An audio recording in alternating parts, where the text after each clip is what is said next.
months, I've made the decision to hold on to it for the year at least. There's a lot of questions and a lot of speculation on how quick the bike is. Is it too fast? Is it too slow? And that depends on perspective. It completely depends on perspective. I mean, for some people, it's fast enough. For some, it's not. I mean, it depends what you're looking for. So, I'll summarize by saying that the Ninja 300 is not slow. However, the Ninja 300 is a slow bike, if you know where I'm going with that. So, in the grand scheme of things, I mean, on average, you're faster than the majority of vehicles on the road. So, how you can still call that slow, I'm not sure. I can't really comprehend that because, you know, all these vehicles that we're passing, I'm not slow compared to them, right? So, somebody can go out and buy an average car and not complain about it being slow. For example, I have a 2012 Ford Fusion, and I don't think it's slow. Yet this will do circles around it, but it's considered slow. And the reason it's considered slow is because you're comparing it to other bikes. You know, if you're going to compare it against bigger bikes, 600s, 650s, yeah, of course it's going to be slower than those. It's a 300, and at the end of the day, it's always going to be a 300 commute. It takes me through town, and it takes me on the highway, and I have no problems on either. Going on the highway at highway speeds, again, the bike doesn't feel like it's working too hard. It doesn't get shaky or wobbly or anything like that. Now, one thing I did do to the bike to make it better on the highway, and it's hard for me to remember at this point how it performed stock, but I did change the front sprocket to a 15 tooth. So I went one up with the front sprocket, and you know, now it cruises pretty good on the highway. That was a $15 upgrade, so I'm very happy with that, and again, that's my usage for it. In terms of acceleration, again, it's all about perspective. So, you know, I just passed an R6 a few seconds ago. You want to put me up against him, I won't stand a chance, not even close. They're two different types of bikes, where there's no functional need for faster acceleration than what this bike is capable of. But at the end of the day, why do people buy motorcycles? Why do people buy sport bikes? A lot of it has to do with that speed aspect, and long term, this bike will not deliver in that area. So, while still, like, to stay on the topic of acceleration, I don't remember exactly, but I'll post it on the video. The 0 to 60 time of this bike, I believe, is somewhere in around 5 to 6 seconds. Again, for a bike that's considered pretty slow, going into a 600, you're looking at around 3.5 seconds, I believe. Yeah, so it's slow in the grand scheme of things, but again, if you're comparing it to a vehicle, like a car or anything like that, there's some cars out there we can compare the 0 to 60 times to, and you'd be surprised. So I'll post some of those up on the screen as well, just to give you an idea of where it stacks up. You know, because when I was buying this bike, it was obviously a first bike. I think that a lot of people who own this bike, it will be their first. It's a good learner bike. But when I was buying it, I really had no idea what to expect. I heard a lot of people call it the 250s really slow. There wasn't too much feedback on the 300s yet, but they were calling them slow and define slow. I didn't really know what that meant. So the reason I'm comparing it to cars at this point is because that's what I have always been familiar with. That's what I've been driving for 10 plus years.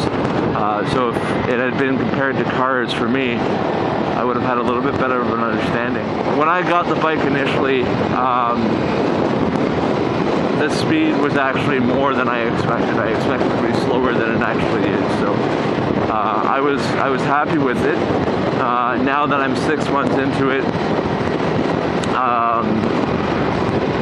yeah, I do kind of want more, I'll admit that. It would be nice to have something a little bit quicker.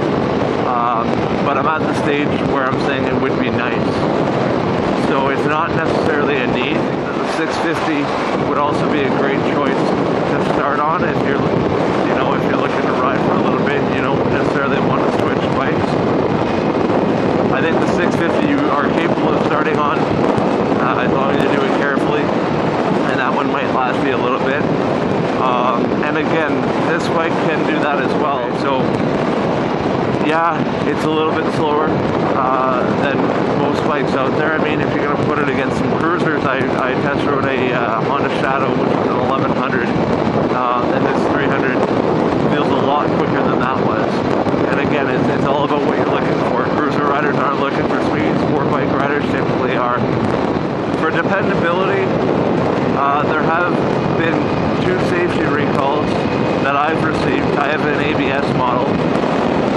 One was for the ABS unit itself, saying that there is some of the units had contamination in them, which poses a safety threat, we'll say. And the second one was with the ECU. I guess there's been some stalling issues in some bikes. I haven't experienced it yet anyway. But at any rate, recalls have been put out for both, and both units would be replaced. Unfortunately, I have a dealer that's not too on the ball, so that hasn't been taken care of yet, but I haven't had any problems. Now, the fact that those recalls exist is not a reflection on the quality of the bike. I mean, this is a 2013, so it's its first generation, and that's expected to happen with any first-gen bike. The 2014s at this point are out, and it's nice to see Kawasaki's ironing out the bugs already. So I think you can buy the 2013s or 14s with confidence. If it's a 2013, just make sure, if it's a used 2013 you're buying, just make sure that the recalls have been taken care of. If it's a 2014, I doubt you'd have to worry about them at all. Aside from that, though, there haven't been any maintenance issues as of yet. I understand it's still a relatively new bike, and it's still, I'm not really hard on it per se, but it hasn't had any issues. I mean, I haven't even had to put air in the tires, nothing. All I've really done are a couple oil changes. Obviously, lubed up the chain and adjusted the chain and everything, which are all regular maintenance, so I haven't had anything aside from that. A couple things that do kind of get to me are these gaps here in the fairings. I don't know how well you could see that. There's one on each side, and it's just like the clips don't hang on, so if I push it in, it'll stay momentarily, but it'll pop back out. Alright guys, so here I'm going. My speedometer reads 92, 93 kilometers an hour. Unfortunately, my speedometer isn't calibrated properly anymore because I did switch my sprocket. So in reality, I'm probably going about 110 to 115 kilometers per hour, which would equate to, I think, about 65 miles per hour. I am in 6th gear, and I'm just over 6,500 RPM. Redline begins at 13,000, so I'm about halfway to redline. There is a lot left for the bike. So like I said, cruising at highway speeds is a non-issue.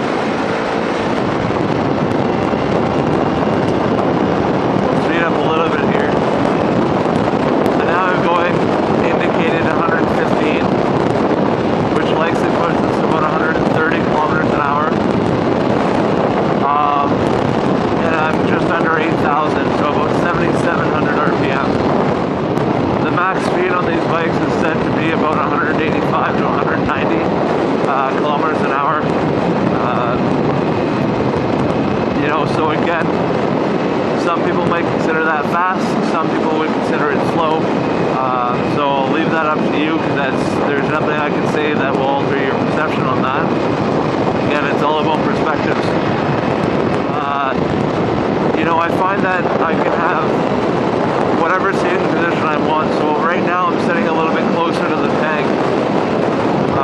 My legs are hugging the tank, and I'm in a pretty well a perfect upright position, similar to what you would see on the Ninja 650 or YZ6R.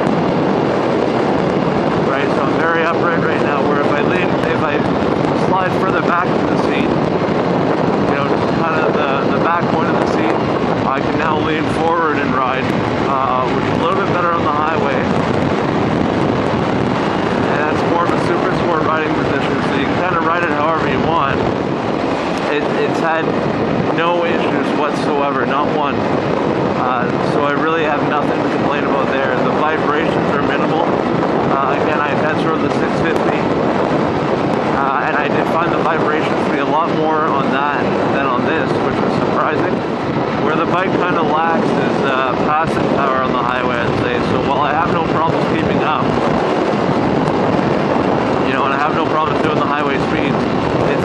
acceleration that slows right down when you're at these speeds.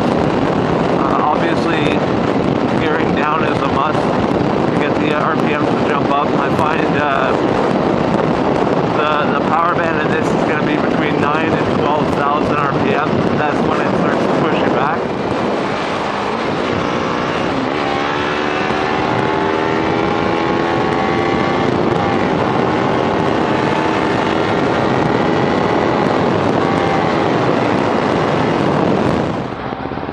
This bike handles twisties and ramps and such very, very good. It's super easy to lean and to whip it from one side to the next. I've had a lot of super sport riders tell me they kind of miss the smaller bikes like this because riding in town you can still work through the gears and it's a little bit more entertaining to ride as opposed to shifting maybe once on your way home. You know, you can still get up to 4th or 5th on these types of roads. You don't necessarily have to, but it's enough to keep you busy. The exhaust, I mean, you have to keep in mind it's a twin, so you're not going to get a super sport sound out of it. Super sports are 4-cylinder, so you know, that's a sound I kind of wish it had, but you're not going to get it. Stock, the sound that comes out of it is nothing impressive. Now again, we can talk about perspective here. It's all about what you're looking for. The sound you hear coming from my bike is not stock. I have a slip-on, it's just a Leo Vince slip-on, and I did do a video review of that as well. For rider comfort, initially when I first got on it, I didn't know what to expect because I didn't have a lot to compare it to. I will start by saying the seat is very firm, kind of what you would see in a super sport. You know, it's a nice, a really firm seat. Whereas when I stand on the Ninja 650, you know, the sport touring bikes, they're meant for longer rides. It was a lot more comfortable, much softer seat. This one being the firm seat, I did adjust to it the first, son of a bitch is still here. The first little while.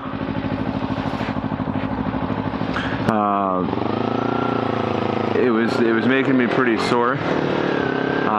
But now I've become used to it, so I don't have any issues there. And now I do find the ride very comfortable. I've ridden, I think the longest ride that I've done was probably about 4 hours. With maybe one small break in the middle of it, and I had no soreness or anything like that. You know, so a lot of people point out the disadvantages to a smaller displacement bike, obviously with relation to speed and acceleration, but again, it's all about the audience. It's all about who we're talking about, because you also do have to keep in mind, like, there's practical purpose for it too. Fuel prices are super cheap. Again, $13 or something to fill. Insurance is cheap. You know, so those are some good examples. And in the grand scheme of things, the bike's relatively inexpensive too. I understand it's more so than like the 250s and such, but it's also more bike. Oh.